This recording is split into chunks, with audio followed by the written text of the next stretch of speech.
कृष्ण सुदामा की मित्रता के किस्से आप सब जानते हैं, पर आज मैं आपको इन दोनों की अमर मित्रता की एक ऐसी कहानी सुनाने जा रही हूँ जिसे सुनकर आप सब कह उठेंगे, आहा, मित्र मेरे।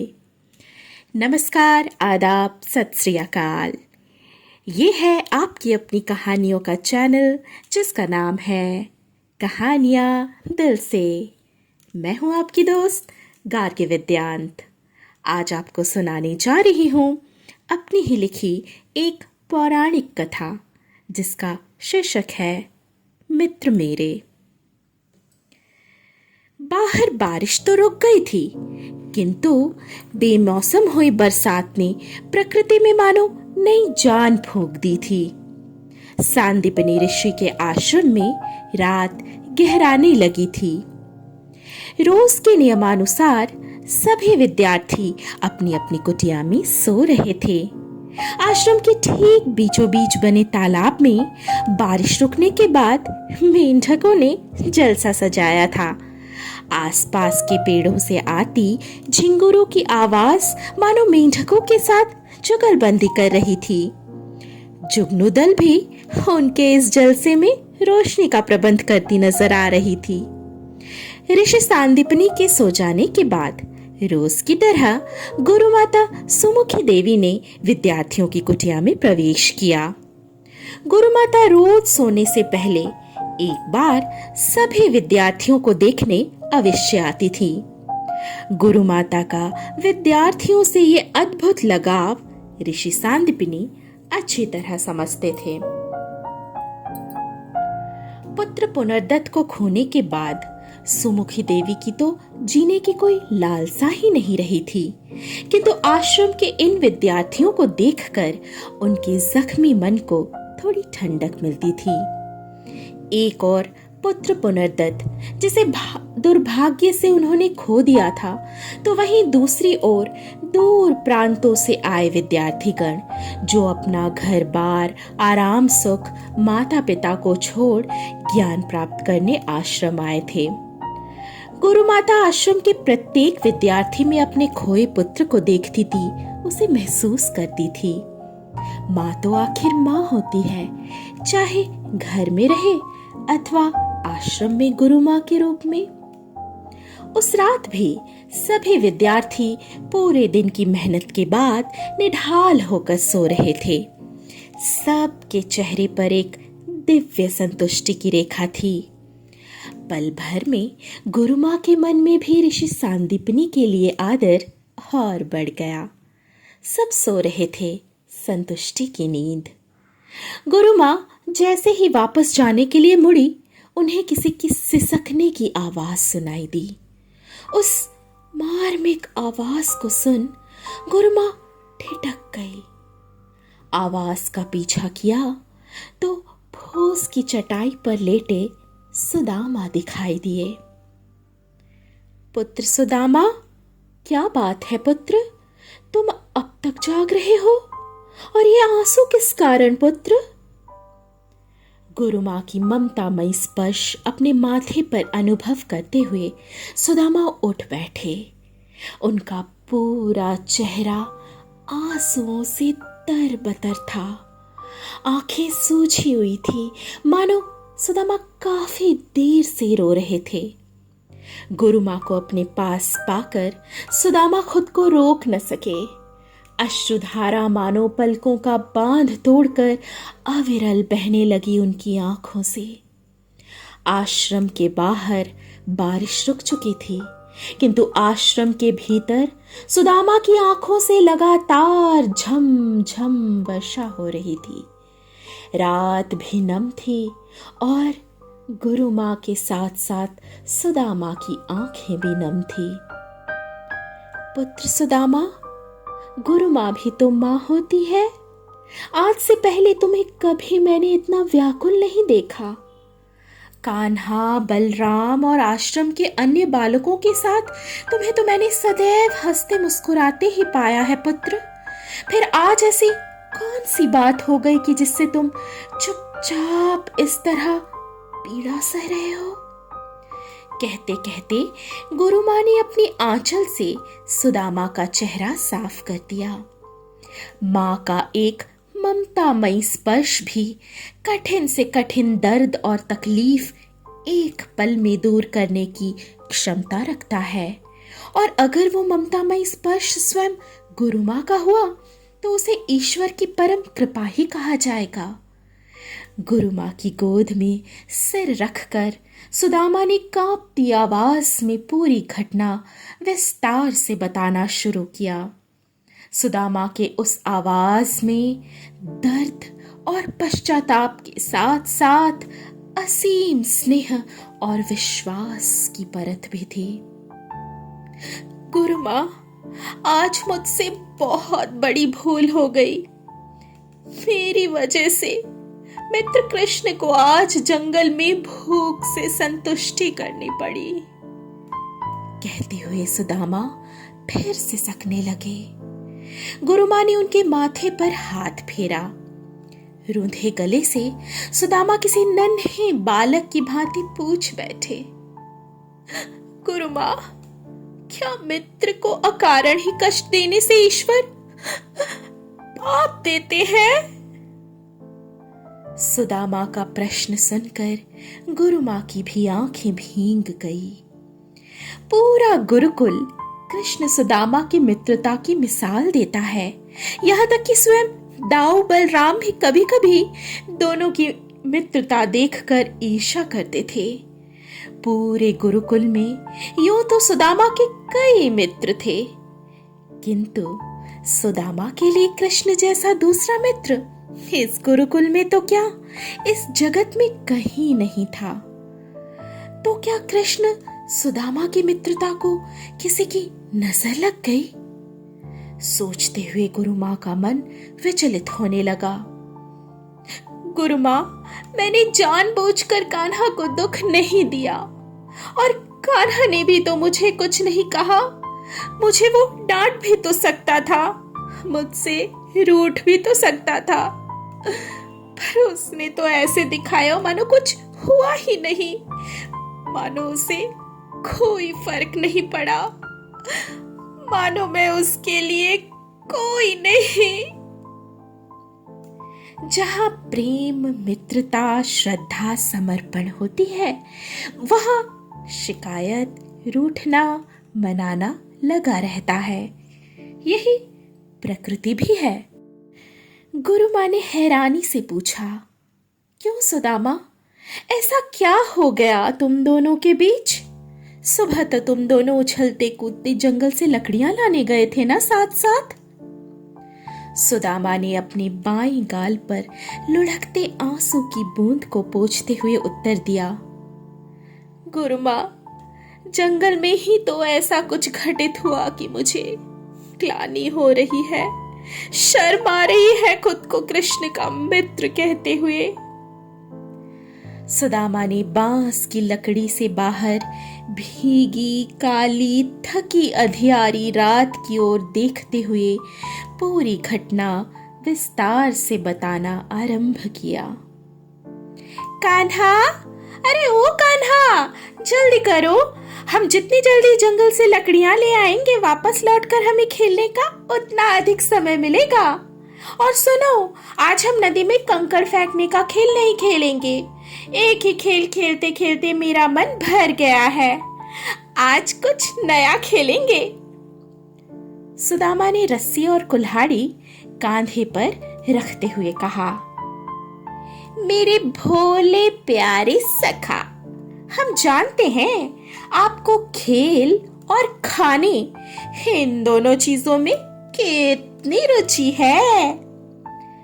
कृष्णा ने चुहलबाजी करने के अंदाज में सुदामा के गाल दबाते हुए कहा, जाने दो कान्हा, तुम तो हर बार यही कहते हो, और जब कभी कभार कुछ स्वादिष्ट व्यंजन मिल भी जाता है तो नियम कानून से खाने लगते हो। पिछली बार की गर्मा गर्म मालपुए वाली घटना भूल गए क्या मेरे प्यारे सखा? आंखें नचाते हुए सुदामा बोले। कृष्णा मुस्कुरा भर दिए और चल पड़े जंगल की ओर। सुदामा कान्हा के पीछे पीछे चल दिए। दोनों सखा शिप्रा नदी के किनारे किनारे आश्रम के लिए लकड़ियां इकट्ठा करने जंगल जा रहे थे। हालांकि सुदामा को जंगल जाकर लकड़ियां इकट्ठा करने का काम कुछ खास पसंद नहीं था, फिर भी केवल मात्र अपने प्राण प्रिय सखा कृष्ण का साथ पाने के लिए हर बार सुदामा चल पड़ते थे कृष्ण के साथ जंगल से लकड़ियां काटने। कृष्णा को हरे भरे जंगल, शिप्रा नदी का किनारा, ठंडी हवा, पंछियों का कलरव बहुत प्रिय था। थक कर वो किसी पेड़ की छांव में बैठ जाते और आंखें बंद कर मग्न होकर बांसुरी बजाने लगते।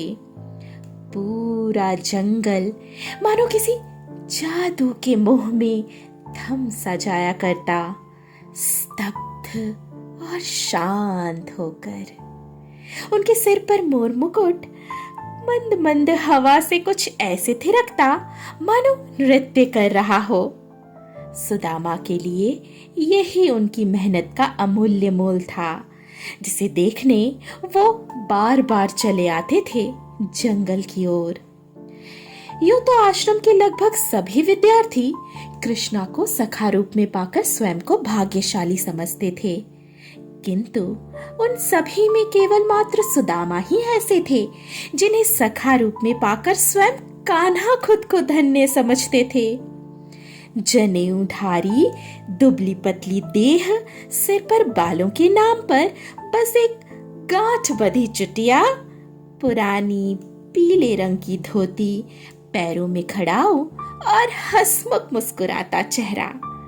सुदामा के इसी सादे, अहंकार रहित स्वभाव, मिलनसार, बेबाक अंदाज ने कान्हा को पहले दिन से ही खूब आकर्षित किया था। और हो भी क्यों ना, यही सारे गुण तो सच्ची मित्रता की मजबूत नींव रखते हैं। कृष्ण सुदामा दोनों में ही पहले पहल थोड़ी बहुत झिझक अवश्य थी, किंतु जल्द ही एक दूसरे के प्रति स्नेह और विश्वास ने उनकी मित्रता को अमर बना दिया। कृष्ण का सुदामा को एक भाई की तरह रक्षा करते रहना और सुदामा का कृष्ण के प्रति असीम श्रद्धा और समर्पण शायद ही कहीं और मिले। इधर दोनों सखा जंगल की ओर बढ़ने लगे थे। जल्दी काम खत्म करने के उद्देश्य से दोनों अपना काम जल्दी जल्दी निपटा रहे थे। आसमान में सूरज धीरे धीरे दिशाओं का सफर तय करते हुए पश्चिम की ओर बढ़ रहा था। अचानक कान्हा ने कुछ दूर लकड़ियां बांधते हुए सुदामा से कहा, मित्र सुदामा, मुझे प्यास लगी है, मैं नदी की ओर जा रहा हूँ। और हाँ, गुरुमा ने इस पीली पोटली में हम दोनों को खाने के लिए कुछ दिया है, तुम पोटली अपने पास रख लो ना। कहकर कृष्ण नदी की ओर चल दिए। उधर सुदामा अपना काम जल्दी जल्दी करने लगे। थोड़ी देर बाद सुस्ताने के लिए सुदामा भी एक पेड़ की छांव तले बैठ गए। तभी उनका ध्यान पास रखी पीली पोटली की ओर गया। कान्हा की बात याद करके सुदामा ने आप देखा ना ताप और झट से पीली पोटली खोल ली। पोटली में थोड़े चने और गुड़ रखे थे। एक बार तो सुदामा का मन ललचाया, किंतु फिर जाने क्या सोचकर उन्होंने पोटली बंद कर दी। थकान से सुदामा की आंखें लगने लगी थी। माथे पर चमक रही पसीने की बूंदों से जब हवा टकराती तो ऐसा लगता मानो बर्फ के फाहे हो। सुदामा को नींद आने लगी थी। तभी उनके कानों में आवाज आई, सुदामा, सुदामा, जल्दी करो, बारिश आने वाली है। हड़बड़ाकर सुदामा उठ बैठे। देखा तो चारों ओर घनघोर अंधेरा छा गया था। तेज तूफानी हवाएं चल रही थी। दूर से हांफते हुए कृष्णा दौड़े चले आ रहे थे। अपनी तेज धड़कनों को संभालते हुए कृष्णा सुदामा से बोले, मित्र, जल्दी करो, बारिश और तूफान आने वाली है। नदी किनारे मैंने तूफान को इसी ओर आते देखा है सुदामा। इतना सुनते ही सुदामा ने झटपट पोटली और कुल्हाड़ी उठाई और कृष्णा का हाथ थामे जंगल से बाहर भागने लगे। किंतु हाय, ये बेमौसम बरसात और वो भी धारसार। देखते ही देखते झमाझम बारिश के साथ तेज बिजलियां चमकने लगी। तूफानी हवाओं से जंगल के ऊंचे ऊंचे पेड़ किसी मतवाले हाथी जैसे झूमने लगे। कृष्णा ने सुदामा का हाथ किसी सच्चे मित्र की भांति कस कर पकड़ लिया, मानो कह रहे हो, मित्र डरो नहीं, मैं हूं ना। यही तो होती है मित्रता, जिसके साथ आप हर परिस्थिति में सुरक्षित महसूस करते हैं। मन निश्चित हो जाता है कि मेरा मित्र है ना, वो सब संभाल लेगा। इधर चलना मुश्किल हो रहा था। सुदामा बोल पड़े, कृष्णा, मैं अब एक कदम भी आगे नहीं चल सकता। क्या हम किसी पेड़ की शरण ले लें? सुदामा की अवस्था समझते हुए कृष्णा बोले, हाँ मित्र, यही सही रहेगा। चलो हम उस घने पेड़ पर चढ़ जाएं। कुछ ही देर बाद दोनों सखा एक पीपल के पेड़ की अगल बगल डाली में बैठे हुए थे। उधर बारिश रुकने का नाम नहीं ले रही थी। सिर से लेकर पैर तक दोनों सखा बारिश में तरबतर भीग चुके थे। तूफानी हवाओं ने ऊपर से कहर ढा रखा था। कुछ देर बाद कृष्णा ने सुदामा को आवाज दी, मित्र सुदामा, तुम ठीक तो हो ना? सुदामा की पूरी देह बारिश और ठंड से कांप रही थी। सुदामा ने कांपते हुए ही उत्तर दिया, हाँ कृष्णा, मैं ठीक हूं। फिर केवल बारिश और बिजली की आवाज पूरे जंगल में गूंजने लगी। पेड़ पर बैठे बैठे सुदामा को बड़ी भूख लगी थी। सुबह से निकले थे केवल गुड़ और पानी पीकर। अचानक सुदामा को याद आया कि खाने की पोटली में उसके पास गुरुमा के दिए चने और गुड़ रखे हैं। सुदामा ने सोचा कि कान्हा को तो वैसे भी भूख कम लगती है, तो आज चने मैं ही खा लेता हूं। वैसे भी भीगे हुए चने कान्हा को पसंद नहीं आएंगे। सोचते हुए सुदामा ने जैसे ही कुछ चने मुंह में डाले, उन्हें मूर्छा सी आने लगी। उनकी आंखों के सामने मानो कोई चलचित्र सा कुछ घटित होने लगा। एक परम विष्णु भक्त ब्राह्मणी जो कई दिनों से भूखी है, अंततः भिक्षा में उसे कुछ चने और गुड़ मिलते हैं। वो सोचती है पहले इसे नारायण का भोग लगाएगी और तब ही प्रसाद के रूप में स्वयं ग्रहण करेगी। उसने एक पीली पोटली में चने बांधे और सो गई। उसी रात दो चोर चोरी करने के उद्देश्य से उसी कुटिया में घुसे। कुछ न पाकर उन्होंने पीली पोटली ही उठा ली। ब्राह्मणी इतने में जाग गई और उसने जोर से शोर मचा दिया। गांव वाले चोरों का पीछा करने लगे। घबराकर उन दोनों चोरों ने वो पीली पोटली सांदीपनि ऋषि के आश्रम के बाहर फेंक दी और चलते बने। उधर उस दुखियारी ने आवेश में आकर श्राप दे दिया कि जो कोई भी उसके चने खाएगा वह दरिद्रता का दुख झेलेगा आजीवन। सुबह गुरु मां को आश्रम के बाहर वही पीली पोटली मिली, तो उन्होंने उस पीली पोटली को कृष्ण और सुदामा को दे दिया। अचानक सुदामा की तंद्रा टूटी। उन्हें समझ में आने लगा कि पोटली में रखे चने श्रापित हैं। अगर इन चनों को गुरु मां की आज्ञा अनुसार कृष्ण के साथ बांटकर खाया तो कृष्ण भी दरिद्र हो जाएंगे। हे ईश्वर, ऐसा मैं कैसे होने दे सकता हूं? जगत के उद्धारक स्वयं दरिद्र बन जाए? नहीं नहीं, मैं उन पर कोई आँच नहीं आने दूंगा। मेरे मित्र को कुछ नहीं होगा। अगर कुछ होना ही है तो मुझे होगा। ये श्राप मैं स्वयं अकेले और खुशी से स्वीकार करता हूं। इस जगत को मेरे मित्र कृष्ण की दरकार है। मुझ जैसे सुदामा तो हजारों होंगे, पर मेरा कृष्ण तो एक ही है।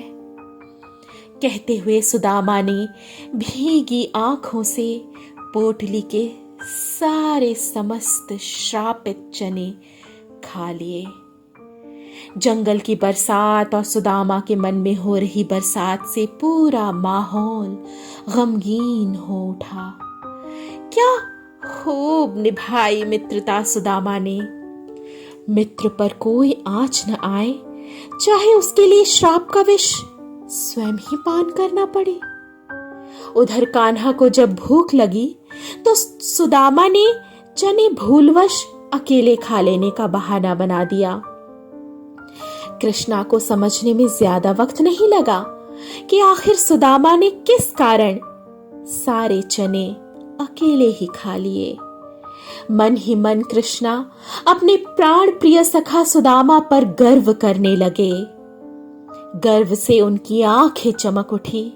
उन्होंने चने अकेले खा लेने के विषय में सुदामा से न तो कुछ कहा न पूछा, बस मन ही मन अपने मित्र पर अभिमान करने लगे। मित्रता का ये हौसला देखकर गर्व से उस दिन कृष्णा की भूख मिट चुकी थी। चमकती बिजली की रोशनी में कृष्णा ने अपने मित्र सुदामा का जो अनुपम, निस्वार्थ, साहसी, प्रेममयी चेहरा देखा, उसे देख कृष्णा ने आनंद से अपनी आंखें बंद कर ली। मानो भक्त की असीम श्रद्धा देख स्वयं भगवान निरुत्तर हो गए हों।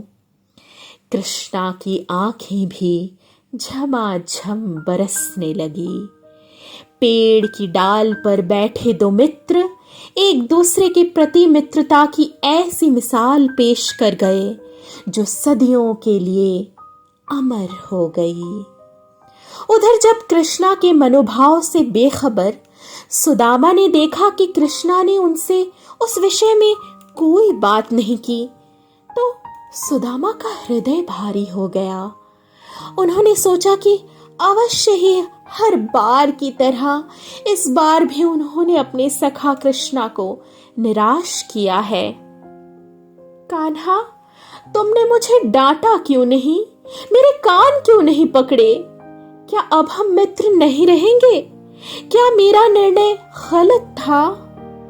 काश मैं तुमसे कह पाता मेरे प्राण प्रिय सखा कि आज तुम्हारे सुदामा ने तुम्हारे हिस्से के चने अकेले क्यों खा लिए। गुरु माँ की गोद सुदामा के आंसुओं से भीग चुकी थी। स्वयं गुरु माँ की आंखों से भी आंसू झर झर झर रहे थे। मित्रता की ऐसी अनुपम, अद्भुत, अविश्वसनीय मिसाल शायद ही उन्होंने पहली बार सुनी। गुरु माँ गर्व से भर उठी। वहीं दूसरे कोने में लेटे कृष्णा भी सब कुछ सुन रहे थे। उनकी आंखों से भी नींद गायब थी। भला जब उनके प्राण प्रिय सखा सुदामा न सोए हो तो कृष्णा कैसे सो सकते थे?